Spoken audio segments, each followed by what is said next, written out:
Bonjour à tous, bienvenue sur la chaîne. Alors aujourd'hui, petite vidéo sur l'impression 3D. Et dans cette vidéo, je vais essayer de répondre à deux questions en même temps.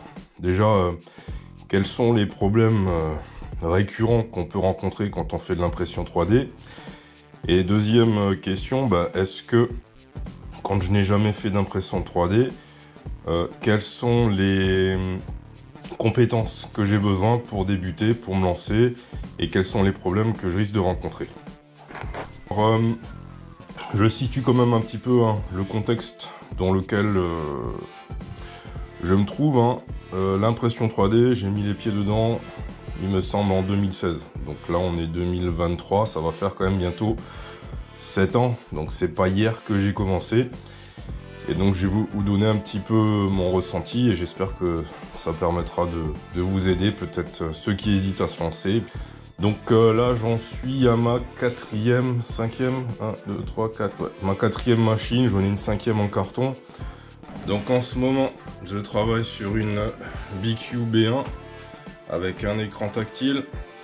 Donc c'est une machine qui est très facile à prendre en main, d'accord. J'en suis globalement satisfait et puis là vu qu'elle fonctionne pour l'instant, j'ai pas envie de changer, tout en sachant que c'est une machine qui m'a coûté 180 €. Avant ça, j'ai eu une Creality CR20, donc celle-là elle n'est plus commercialisée. Je l'avais racheté à un collègue qui déménageait, qui partait dans les îles, donc il la laissait. Je l'ai eu pareil pour 200 et quelques euros.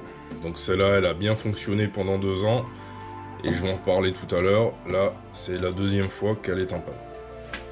Et puis, dans le carton, là, j'ai une Ender 3 Max que je n'ai pas encore pris le temps de monter.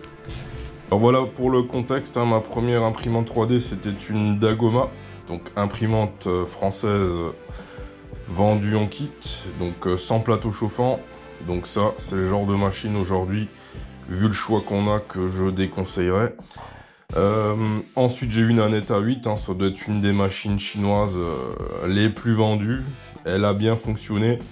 Lors de mon dernier déménagement, je l'ai démontée. Puis, comme j'ai la BQ là, j'ai pas pris le temps de la remonter. Et puis, quand on passe à un châssis en alu, les châssis en plastique, en plexi comme celui de la Net, c'est moyen quoi. Et donc si vous voulez la passer sur un autre châssis, ça coûte plus cher que d'acheter une imprimante neuve. En tout cas, jusqu'il y a un certain temps. Parce que là, j'ai vu sur internet, les prix se sont un petit peu envolés. Donc voilà, j'ai fini de parler de moi. Répondre à la première question. Les problèmes que moi je rencontre le plus souvent quand je fais l'impression 3D. Alors, il y a un premier problème que j'ai eu, notamment à l'époque où j'ai essayé des filaments spéciaux, notamment avec de la fibre de bois. Donc moi personnellement, tout ce qui est matériaux particuliers, en dehors des standards, je ne les utilise plus parce que j'ai perdu énormément de temps à chaque fois devoir démonter la machine pour déboucher ce qu'on appelle la buse, etc. Donc ça, voilà. Avec mes machines, je reste sur des filaments classiques, PLA, PETG, de l'ABS beaucoup plus rarement puisque mes machines ne sont pas carénées et puis c'est quand même préférable.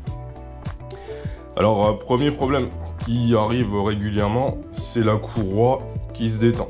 D'accord, donc quand la courroie se détend, vous risquez d'avoir des décalages dans vos couches. Donc pour contrôler la courroie, il suffit de toucher là, de presser et vous voyez tout de suite si c'est desserré ou pas. Pareil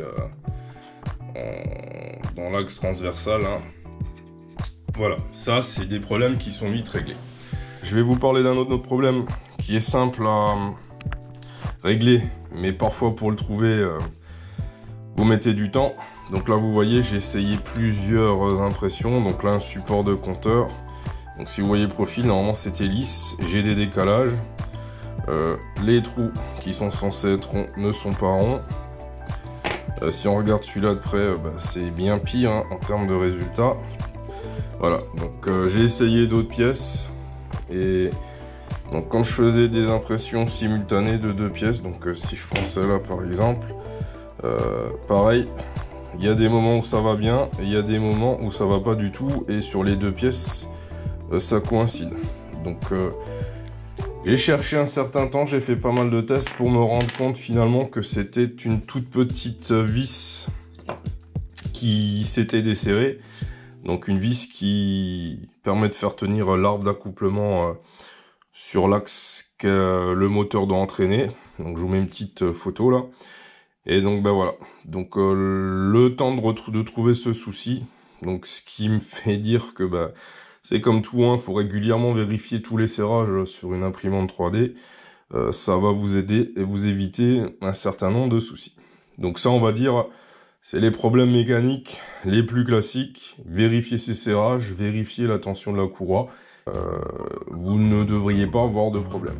De temps en temps, il faut aussi niveler le plateau, mais là pareil, hein, ces 4 vis, les manips elles sont très bien expliquées sur YouTube, c'est très facile, donc normalement, si votre machine fonctionne bien, en fonction de la marque que vous avez pris, de la réputation, vous êtes normalement tranquille. Donc pas besoin d'aller acheter non plus des imprimantes à 1000 ou 2000 euros, hein, parce que dans le cadre de mon travail, j'ai eu l'occasion d'en tester. Vous allez rencontrer exactement les mêmes problèmes. C'est peut-être des machines qui vont travailler plus vite, certes, mais après en termes de maintenance de problèmes, c'est exactement la même chose. Autre problème qu'on rencontre régulièrement quand on fait de l'impression 3D, c'est les problèmes d'humidité. Donc là, je vais vous en montrer deux.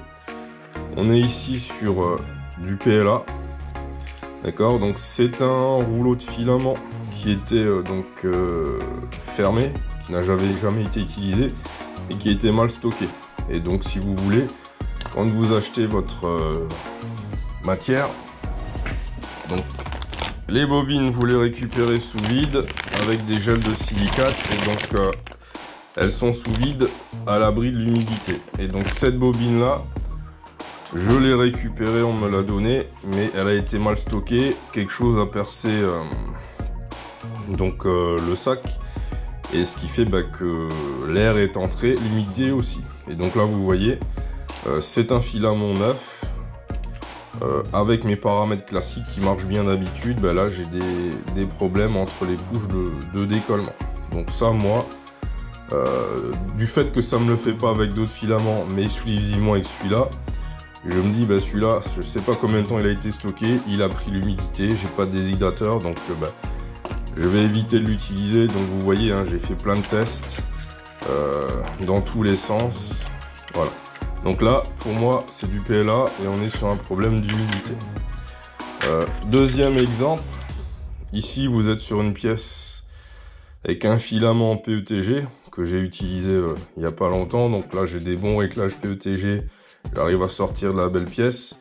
Et j'ai voulu faire une pièce d'une autre couleur avec un reste de PETG. Donc là, je vous laisse voir le résultat. D'accord, les couches pareilles qui n'ont pas du tout adhéré entre elles, catastrophique, donc inutilisable. Et donc là, pareil, c'était un reste de bobine que j'ai voulu finir, qui est resté là quelques temps à traîner. Pareil, hein, le PETG, l'humidité, ça fait pas bon ménage. Donc deuxième problème du coup qu'on rencontre régulièrement, hein, quand on fait de l'impression 3D, c'est les problèmes d'humidité. Donc bien stocker à l'abri de l'air ces bobines dans des boîtes hermétiques avec des sachets de gel. Alors après vous avez des déshydrateurs, hein, que vous pouvez vous fabriquer vous-même ou acheter. Mais voilà, donc ça sert à rien d'avoir 50 bobines à la maison si vous ne faites pas de l'impression 3D à outrance. Votre matériau, il va changer de consistance, et quand vous allez passer à l'impression, ça va vous poser problème. Voilà, donc soit vous imprimez pas beaucoup, vous achetez des bobines de 500 grammes, soit vous achetez de la bobine de 1 kg, mais vous vous dépêchez de la vider, ou alors vous êtes équipé pour la stocker dans de bonnes conditions. Troisième type de problème que moi j'ai rencontré, hein, et j'aurais fait le tour des problèmes que je rencontre et que j'ai rencontré depuis tout ce temps que je fais l'impression 3D, c'est les pannes d'électronique. Donc là par exemple, vous avez une carte mère d'une Creality CR20. Donc je l'ai changé une fois, et donc pourquoi la machine que je vous ai montré tout à l'heure est en panne? Parce que la carte mère a de nouveau un dysfonctionnement et je n'arrive plus à chauffer correctement à commander correctement la température de chauffe de la buse. Ce qui fait que je mette 200-300 degrés, ça ne change rien, ça ne chauffe pas. J'ai changé toute la tête hein, plusieurs fois, j'ai fait plein de tests. Donc ce qui me fait dire que certainement la carte mère est nouveau HS. Et donc là on est juste pour une carte mère sur un coût de 50 €, sachant qu'on a des machines complètes neuves à 200 €. Pour moi l'investissement, je l'ai déjà fait 2 fois. Ça vaut pas le coup, elle va rester en panne et je vais voir si je peux me faire autre chose avec cette machine.